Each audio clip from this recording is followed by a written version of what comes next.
got laid off and told I was expendable. My entire department fell apart without me.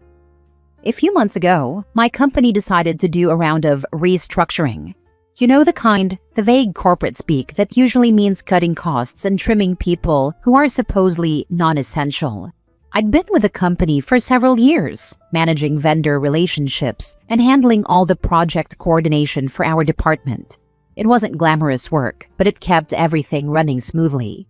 When they let me go, management tried to soften the blow by saying I was good, but not critical to operations. Translation: you do a lot, but we don't really understand what you do. I left quietly, took my severance, and wished them luck. Deep down, I suspected they were about to learn a hard lesson, but I didn't say a word. Within a month, the cracks started to show. I began hearing from old colleagues that vendors were confused about contracts. Nobody knew the correct points of contact, and project deadlines were slipping left and right. The big one came when a major contract renewal got delayed because no one understood how the internal systems and processes worked, the very ones I used to manage. Then came the phone calls. My former boss reached out, saying things like, "Hey, just a quick question, and can you remind me how we used to handle?" It started off casual, but I knew what was happening. They were floundering. I gave a polite but minimal response the first time, but after the second and third calls, I stopped answering. I wasn't about to do free consulting for the people who had just told me I wasn't critical. Meanwhile, one of our biggest vendors, the one I had worked with the most, reached out to me. They had seen the chaos firsthand and asked if I'd consider coming on board full-time to help manage multiple client accounts. Essentially, it was the same job I'd been doing before, but with better pay, more respect, and an organization that actually understood my value. I accepted.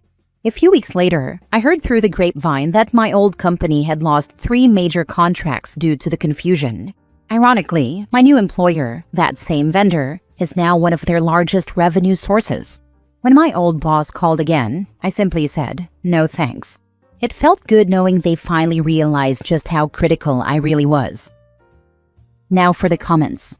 Common theme: managers don't know the extent of institutional history and knowledge that gets lost or destroyed with these restructuring.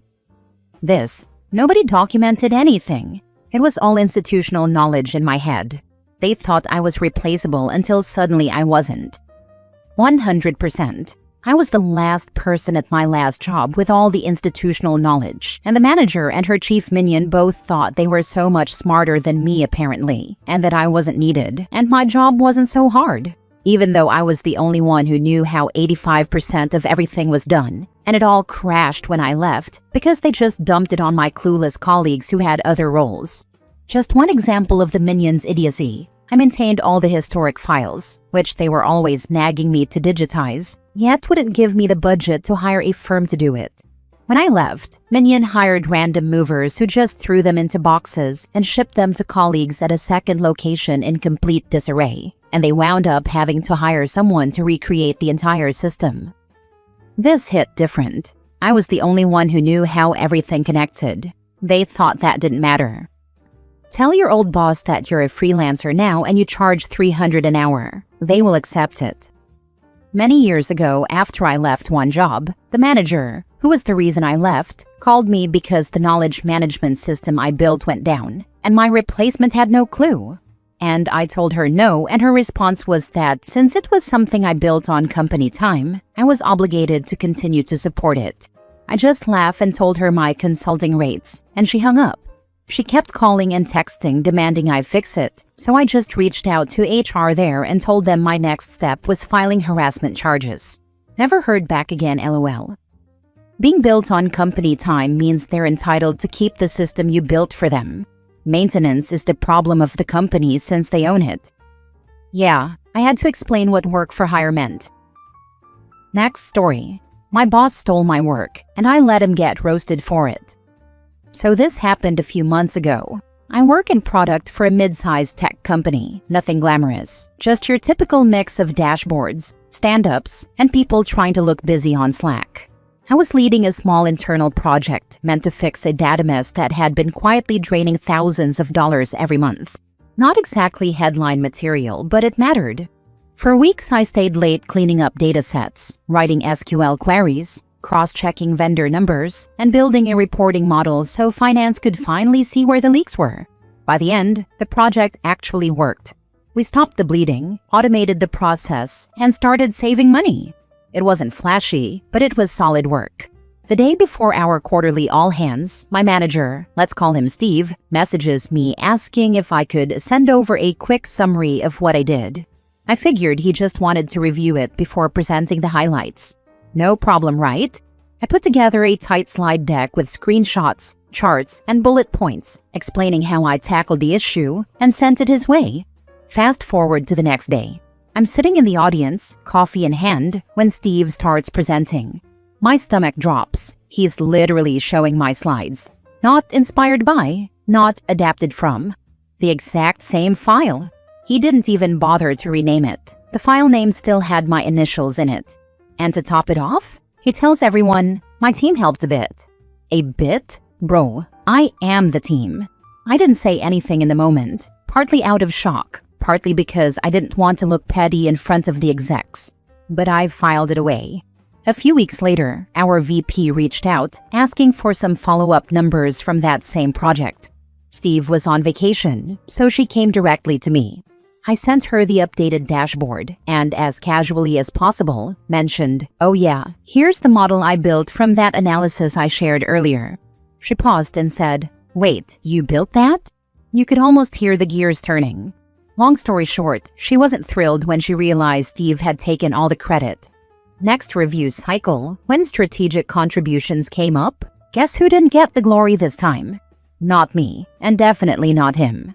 Lesson learned: document everything, keep your receipts, and let management types like Steve hang themselves with their own PowerPoint. Everything I build, even code, I hide my name somewhere. Heck, I even have a disclaimer within everything I've built and done, even if it's hidden. That way, when someone says something, I can point out the proof of it. I'm not a dev or software engineer, but I make sure it's my work, my code, if I made something. Haha, that's actually smart. Kinda like digitally watermarking your own stuff. I wish I did that too, to be honest. My boss straight up lifted my doc, changed the title slide, and called it his new framework. Next time I'm sneaking my name somewhere subtle to LOL. If it's a PowerPoint or document, put your name and disclaimer in the corner of the pages as white text. That way it's not visible, but you know it's there, and he can't say anything if you point it out. Oh, I had one of those bosses. She left her questions in the comments on the slides and forgot to delete or hide them when presenting. Lol, that's hilarious. I swear some of them don't even try to hide it. Mine once literally left my initials on a slide he presented. As a manager, I make sure everyone's contribution is fully recognized. Though as a manager, he has the right to say his team built it, but it's poor form if he made out that he did it himself. Yeah, totally get that. I wouldn't have minded if he'd just said our team built it, but man straight up took credit like he'd been up all night doing it himself. Next story, they preached we're a family until someone actually needed help. For 3 years, every company meeting ended the same way. Remember, we're not just co-workers, we're family here. The CEO loved that line and pushed the family culture hard. Company picnics, birthday celebrations, the whole routine. Then my co-worker's house burned down. She lost everything. She had insurance, but it takes time to process, and she needed immediate help with temporary housing and basic necessities. She'd been with the company for 8 years, a stellar employee who never missed deadlines. She asked if the company could advance her next paycheck or provide a short-term loan. Not a handout, literally just her own money a week early. HR said it was against policy. The CEO, who talked endlessly about family, wouldn't even take a meeting. Some of us pooled money to help her out. We raised about $3,000 between 12 people. When the CEO heard about it, he sent a company-wide email praising our generous spirit and family values. He didn't contribute a dollar himself. 2 months later, the same CEO sent out an email about how we needed to go above and beyond during a busy period. He said, family steps up when it matters, and expected everyone to work weekends without overtime pay because that's what family does. The same co-worker who lost everything declined. She said she had plans, politely but firmly. She got written up for not being a team player and lacking commitment to company culture. She quit a week later. 3 others followed.